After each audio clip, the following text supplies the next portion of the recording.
तुम्हारी जबान कुछ ज्यादा ही चलने लगी। देखते हैं कौन किसको किसकी जिंदगी से निकालता है और इस घर से। धमकी नहीं दे रहा, समझा रहा हूँ। क्योंकि इस बार भी हार सिर्फ आप ही की होगी, ये तो जानती है ना। इसकी जबान देख रही हैं? मैं तो किसी का बुरा नहीं चाहती, तो आपका क्यों चाहूंगी? की वजह से हम इसे कुछ कहते नहीं है। तो यहाँ तो ये औरत इस घर में आया करेगी, या आइंदा मैं कभी इस घर में नहीं आऊंगी। मैं हक की बात करने से कभी घबराता नहीं हूँ। कौन सी हकीकत, कौन सी सच्चाई की बात कर रही हैं आप? ड्रामा सीरियल दो किनारे के आने वाले एपिसोड में आप लोग देखेंगे आखिर दुरेश शेवार ने अपना झूठा नाटक रचा के अपने भाई तैमूर और आयमा को एक दूसरे से जुदा कर ही दिया। उन दोनों के दरमियान जितनी मोहब्बत थी, आज उन दोनों के दरमियान वो मोहब्बत नफरत में बदल चुकी है। आखिरकार आयमा भी तैमूर को छोड़कर अपने घर आ गई और घर आने के बाद सभी के सामने सारी हकीकत खोलकर रख दी कि दुरेश शेवार ने अपनी बातों में फंसाकर तैमूर को अपनी तरफ कर लिया है। सिर्फ तैमूर ही नहीं बल्कि उसकी माँ भी उसका पूरा साथ दे रही है। वो लोग तो दुरेश शेवार के साथ इस तरह खड़े हो चुके हैं जैसे वाकई दुरेश शेवार कोई वाकई मासूम हो, उसके साथ वाकई जुल्म हो रहा है।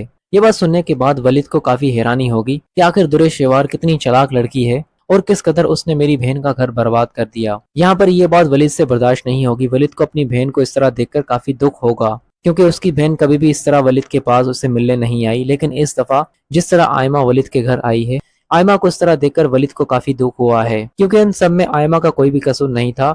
उस बेचारी का बिला वजह घर खराब हो गया। तैमूर ने भी एक बार नहीं सोचा कि वो किसका साथ देने जा रहा है। उस बहन ने अपने भाई को इतना शर्मिंदा कर रखा था, आज वही भाई उसी बहन के लिए खड़ा हो चुका है।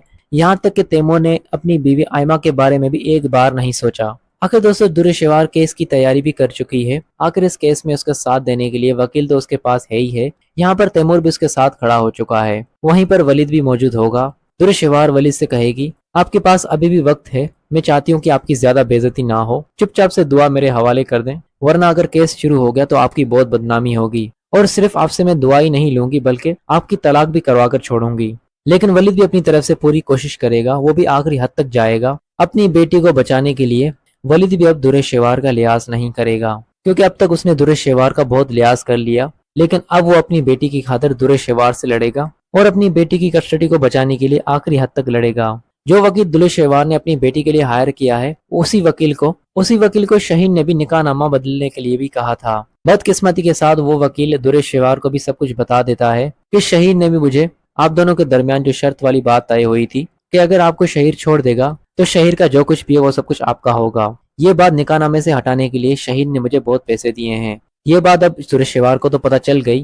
दुरेश शेवार सीधा जाकर शहीर से ये बात कह देगी कि सुनने में आ रहा है कि तुम निकाहनामे को बदलने की कोशिश कर रहे हो, क्या ये सच है? ये बात सुनकर शहीर भी काफी हैरान हो जाएगा कि ये बात दुरेश शेवार को कहाँ से पता चली। ये बात उसी वकील से पता चली है जिस वकील को दुरेश शेवार ने हायल किया है अपनी बेटी के लिए।